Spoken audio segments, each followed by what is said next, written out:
Shalom à tous, nous sommes la veille de la paracha de Noah. Et dans la paracha de Noah, c'est à Noé, que le grand architecte, le grand esprit, va expliquer les lois de l'abattage des animaux. Puisque c'est là que le grand architecte va demander à Noah de lui offrir des animaux en holocauste.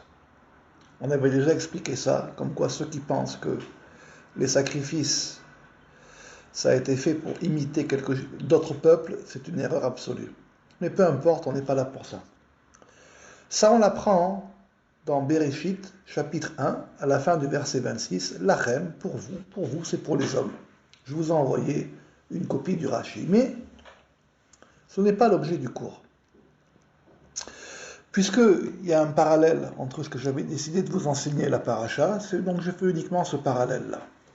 Il y a marqué dans le traité de Choulin, qui traite, entre autres, de l'abattage, que tous peuvent abattre, et leur abattage est valable, bien évidemment à condition qu'ils savent abattre, et à condition qu'ils soient concernés par la chose.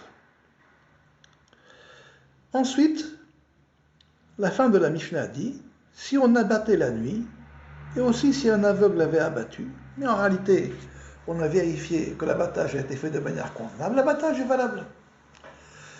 Et ça continue, et elle dit, celui qui a abattu le Shabbat, ou le jour de Kippour, même s'il est responsable de sa propre vie, parce qu'il a transgressé un interdit, l'abattage est valide.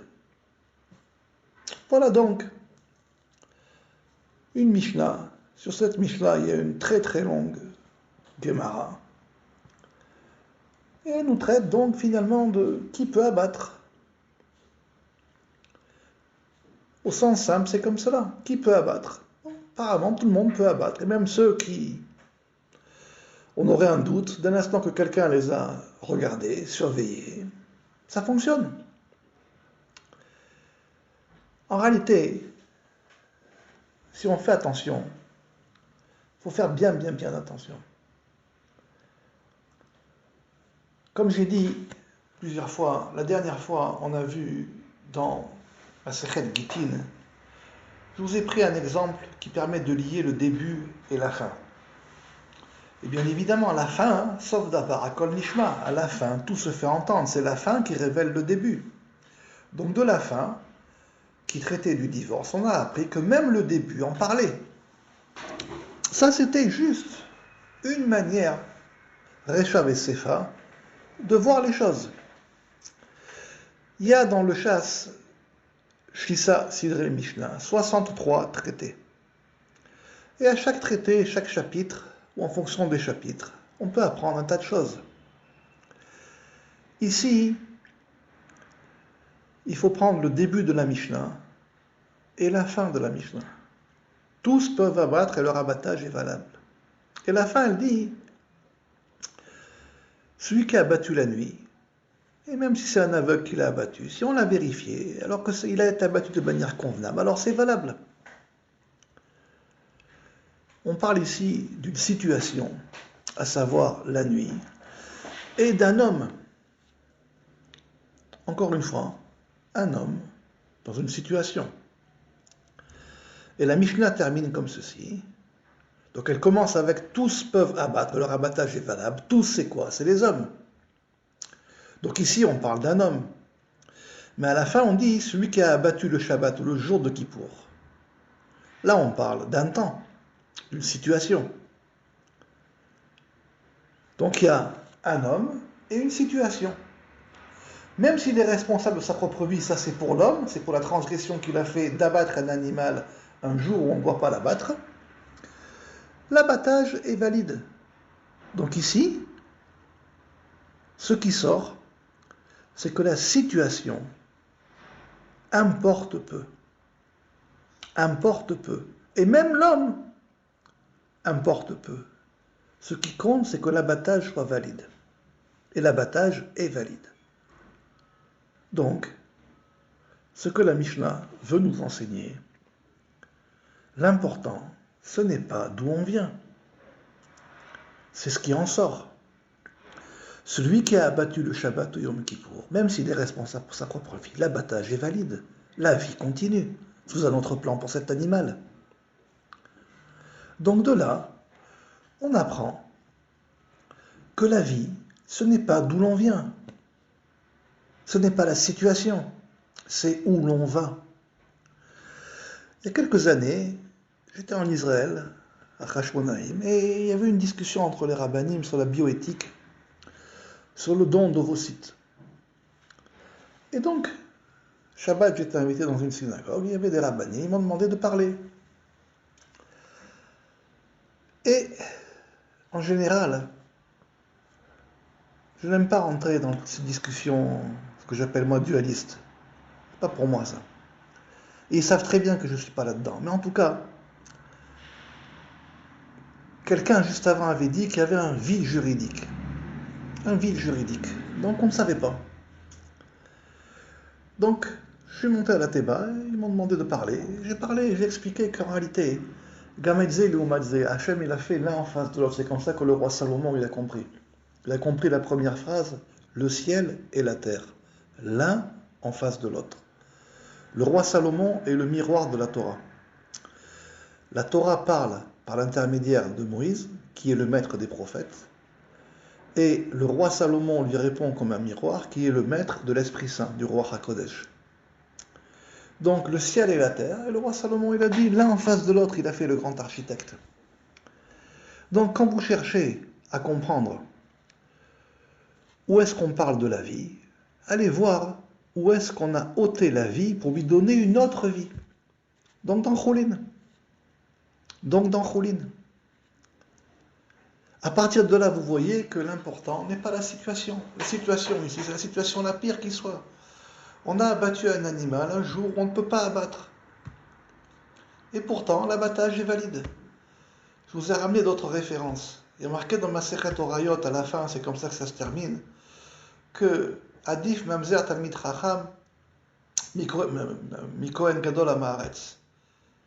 C'est mieux quelqu'un qui vient d'une union interdite, complètement interdite, une union adultère, mais qui est devenu un sage, plutôt qu'un grand prêtre. Parce que comment est-ce qu'on est prêtre? Par le fait qu'on vient d'une famille de prêtres, de Cohen, qui lui est un ignorant. Donc là aussi, la fin de Masechet Orayot, c'est quoi? C'est pas d'où on vient, c'est où on va. Et on le tire d'ici. C'est la même idée. Il y a marqué dans Masechet Kelaim, je vous ai envoyé le Rambam sur ça. Kelaim, c'est les interdits. On n'a pas le droit de mélanger certaines choses, aussi bien au niveau tout ce qui touche à la nourriture, aussi bien à tout ce qui touche à notre vêtement, différents mélanges de tissus, et aussi bien tout ce qui touche aux animaux. On n'a pas le droit de faire des croisages d'animaux. Néanmoins, il y a une discussion, je vous l'ai envoyé dans ma Masechet Kelaim. Si on a mélangé un mâle d'une espèce avec une femelle d'une autre espèce, et il est sorti un animal, peu importe à quoi il ressemble, écoutez-moi bien, peu importe à quoi il ressemble, on va d'après la mère. On va d'après la mère. La même discussion, je vous ai envoyé la référence dans ma Masechet Ibamot avec Rabbi Akiva.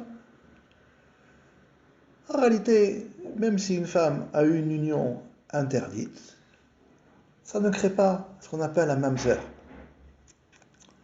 Ça ne crée pas, traduction du mot mamzer, je laisse ça à mon frère, Rav Michael, allez le voir, il vous expliquera la traduction littérale. Moi, ce que je comprends du mot mamzer, mamzer, c'est les lettres mismor.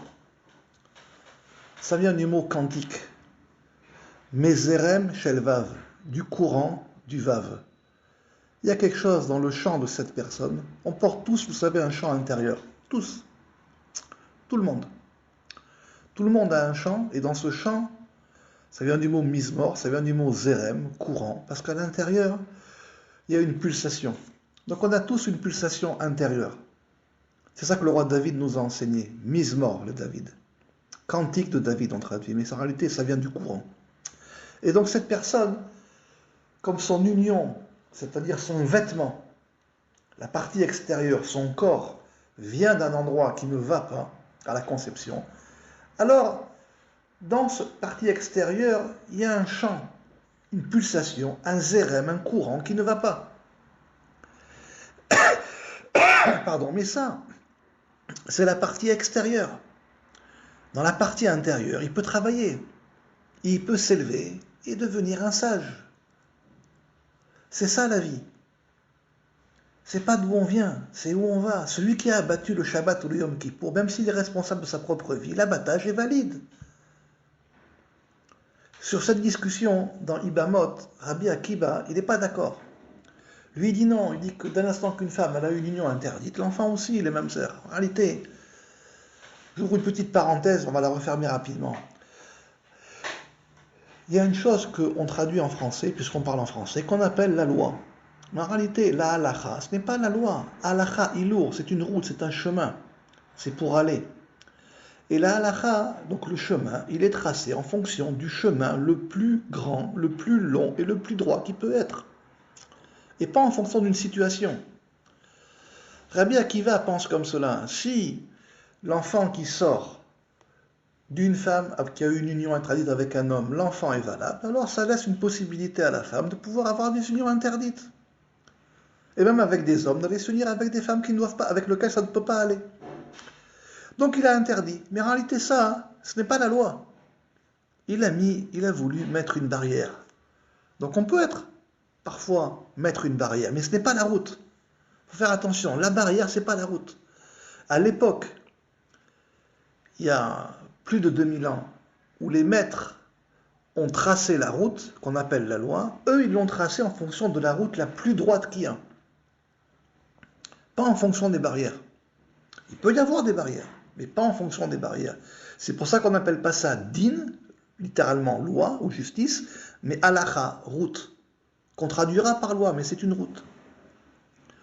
Donc, je referme cette parenthèse, parce que, mais avant de la refermer, je rajoute une chose. Je vous ai la dernière fois expliqué le syndrome du tzaddik, mais il y a aussi un autre syndrome qui s'appelle Adif Mikloum. Et malheureusement, depuis très longtemps, on pourrait presque dire depuis plusieurs siècles, si ce n'est pas des millénaires, on est tombé dans ce problème-là. C'est quoi Adif Mikloum? C'est mieux que rien. On fait des lois en fonction de mieux que rien. Ça ne montre plus la route. C'est une chose que je vous ai expliqué longuement dans les livres. On a quitté la route, on est tombé sur un système de mieux que rien. Donc il faut revenir, Bizrat Hashem, sur la route telle que les maîtres l'ont tracée. Donc je referme cette parenthèse parce que c'est un sujet, ce n'est pas que je ne veux pas en parler, ce n'est pas l'objet du cours aujourd'hui, c'est un autre sujet. Il ne faut pas tomber dans le mieux que rien, il faut aller sur la route droite, comme la fin du Maserkat Avot. Donc revenons sur cela. Donc l'important, ce n'est pas d'où l'on vient, c'est où l'on va. Donc dans la discussion de la bioéthique, est-ce qu'on peut prendre un don d'ovocyte? Le don d'ovocyte, c'est où on vient, c'est d'où l'on vient. Ce n'est pas où l'on va. Donc, les maîtres ont déjà répondu. L'important n'est pas d'où l'on vient, mais c'est où l'on va, ce que l'on va en faire. L'homme, il est fait Betselem Elohim. Betselem, on traduit, ça vient du mot Tsel, l'ombre du même. Même, c'est lui-même l'ombre du Yud.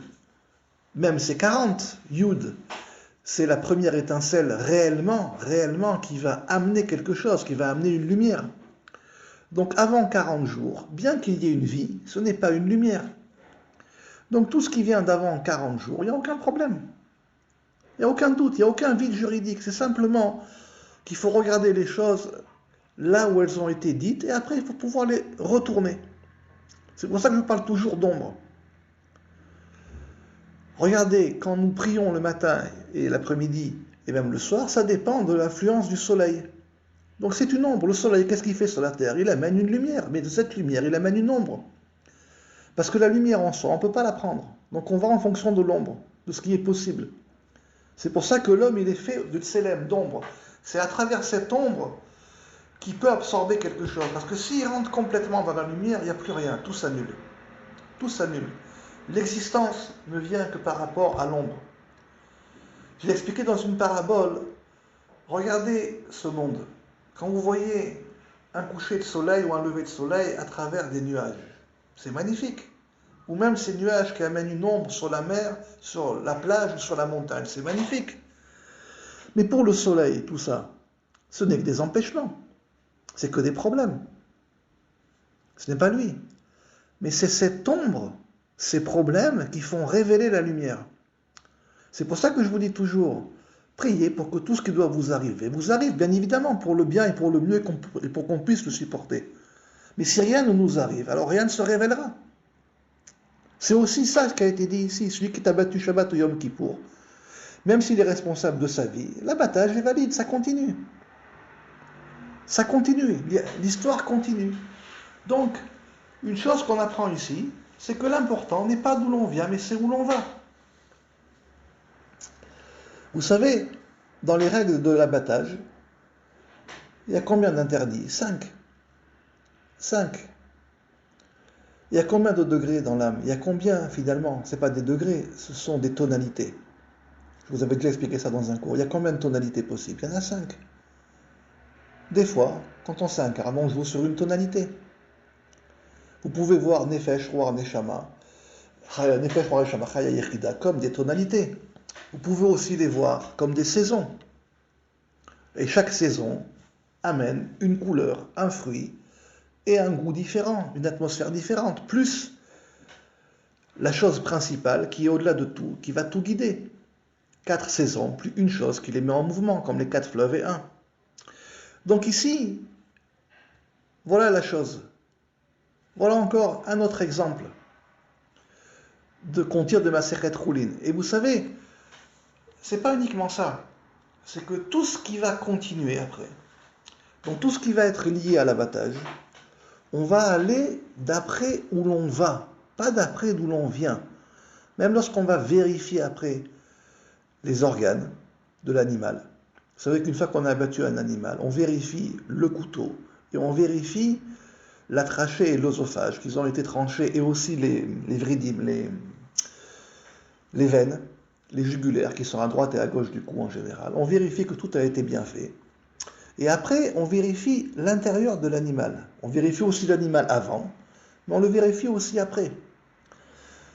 D'après le Rambam, il y a 70 points de contrôle dans l'animal. 70 points, Aïn. Vous savez qu'il y a eu 70 âmes qui sont descendues en Égypte, et après de ces 70, elles sont remontées. C'est pour ça que Elo Shevim Nefesh et Yardou Misraim, c'est marqué 2 fois dans la Torah, une fois pour la descente et une fois juste avant la remontée, dans Shemot.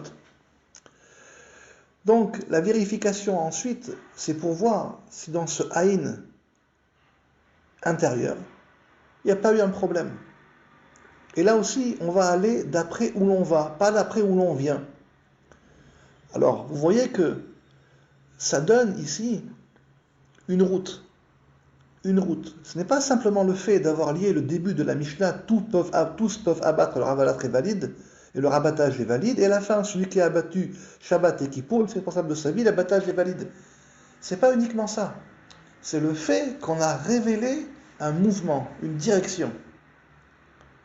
Et cette direction, ce zérem, ici, là, il va nous amener un mouvement et une direction sur tout l'ensemble de l'abattage.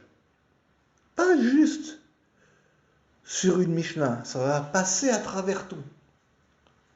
C'est ce que je vous ai dit. Il ne faut jamais dire je suis au-dessus d'un enseignement, au-dessus d'une chose. Non, ça veut dire qu'on n'est pas capable de rentrer à l'intérieur. Si réellement on l'a ouvert comme il faut, et qu'on a trouvé le mouvement, donc la direction que les sages ont voulu nous allusionner, toujours dans la Mishnah et aussi dans la Gemara, et qu'on a pris les points principaux, comme j'ai déjà expliqué, ce n'est pas tout l'océan qui monte au ciel pour faire des nuages. Ce sont juste un peu d'eau, et il faut savoir quoi prendre. Et quand on a pris ce qu'il faut, qu'on sait élever ce qu'il faut, alors ça montre une direction. Et ces points qu'on prend et qu'on élève, c'est ça que j'ai écrit un livre sur ça, j'en ai mis 224.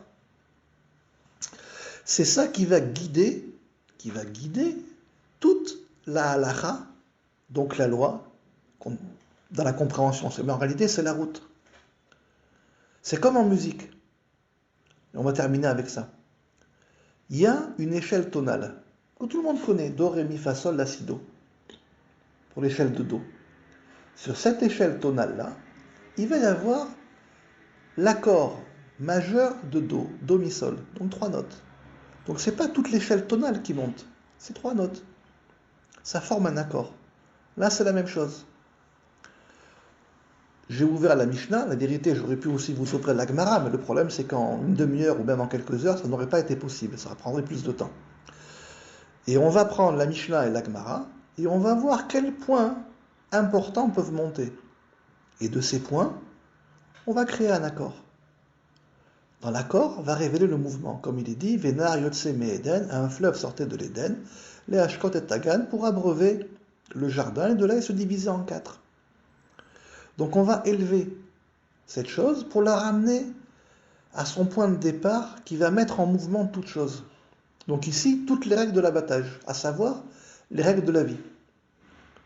Alors, j'ai pas le temps, et de toutes les façons, je ne le ferai pas, ni en français ni en hébreu, de vous ouvrir tout le traité Choulin et de vous montrer à chaque fois comment est l'accord et ce qui guide. Ce n'est pas ma manière de faire. Ma manière de faire, c'est comme celui qu'avec un doigt qui montre la route. Je vous montre la route et c'est à vous de la prendre.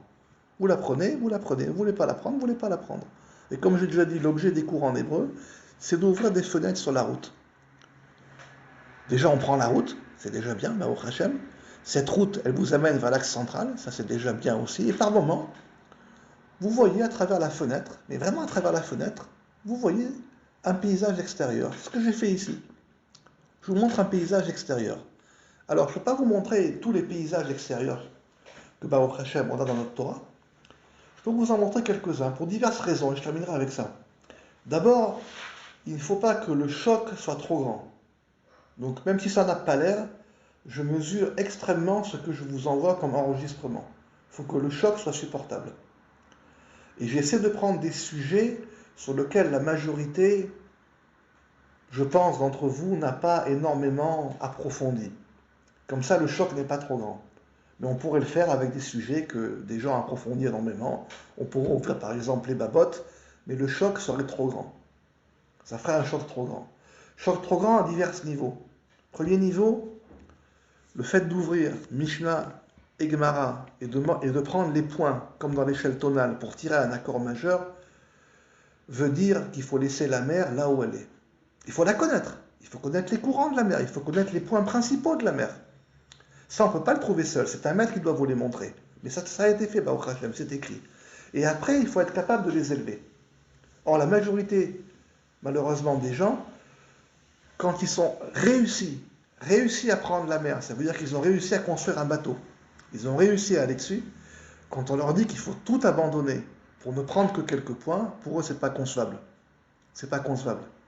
Pourquoi? Parce que dès le départ, c'est ce que j'explique aussi, ils n'ont pas été formatés pour ça. Donc pour eux, ils ont dit, j'ai fait un tel effort pour tout abandonner, de prendre quelques points. C'est pas une chose réellement acceptable. Vous savez, le premier mot de la Torah, je vous l'ai déjà dit, mais parfois c'est bon de répéter les choses. Bereshit bara, Barashit.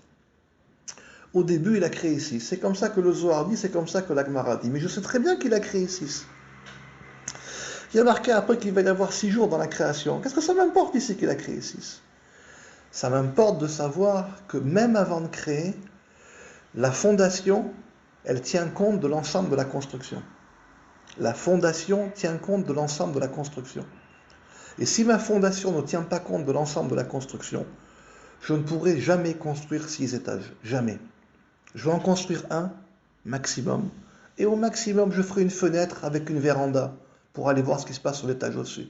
Et immédiatement que je vais prendre l'air, à la moindre goutte d'eau, je vais rentrer chez moi. C'est malheureusement comme ça que le monde fonctionne. Parce que dès le départ, ils ne sont pas formatés pour que leur connaissance soit une connaissance globale sur les 6 niveaux. C'est simplement une connaissance d'un niveau. Le problème, c'est qu'ils créent des fondations pour supporter ce niveau. Et donc, quand on leur demande après de faire un deuxième niveau, ça voudrait dire de détruire leurs fondations pour refaire des fondations. Vous savez, la doctrine du sod, vous traduisez par secret, mais en réalité, le sod, ce n'est pas le secret, ça vient du mot sad, fondé. Hachem bechorma, Hachem avec la sagesse, Yasad Aretz. Il a fondé la terre. Ce que vous appelez secret, ce n'est pas un secret, c'est un fondement. Et les fondements, Hachem Bechorma, Yassad Aretz, c'est ce qui tient la terre. Donc ce monde-ci. C'est pour ça que je vous ai envoyé des paraboles. Pas une, pas deux, 1000, plus de 1000. Avec à l'intérieur plusieurs livres qui vous permettent de voir telle et telle sagesse par rapport au fondement de ce monde. Donc, bonne réflexion sur cela. Et je sais que vous voulez qu'on fasse un cours sur Darkei Atenua. Et Be'ezrat Hashem, prochain cours, ce sera une préparation à Darkei Atenua. Ici, si je regarde à peu près ce que je vous ai envoyé depuis le départ, c'est à peu près le 3e cours réellement sur le chasse. Même si on n'a pas vu grand-chose, mais c'est le 3e. Donc, à partir de 3, Be'ezrat Hashem, ça fait une chazaka, ça fait quelque chose d'un peu plus fort. On verra la prochaine fois une préparation sur les voies du mouvement. Et ensuite, on rentrera dans les voies du mouvement. Mais là aussi, Be'ezrat Hashem, j'essaierai de ramener le plus de paraboles possible. Bonne réflexion à toutes. Et n'oubliez pas, celui qui a abattu Shabbat ou Yom Kippour, même s'il est responsable de sa vie, l'abattage est valide. L'abattage est valide. L'important, c'est pas d'où on vient, c'est où on va, c'est ce qu'on va faire.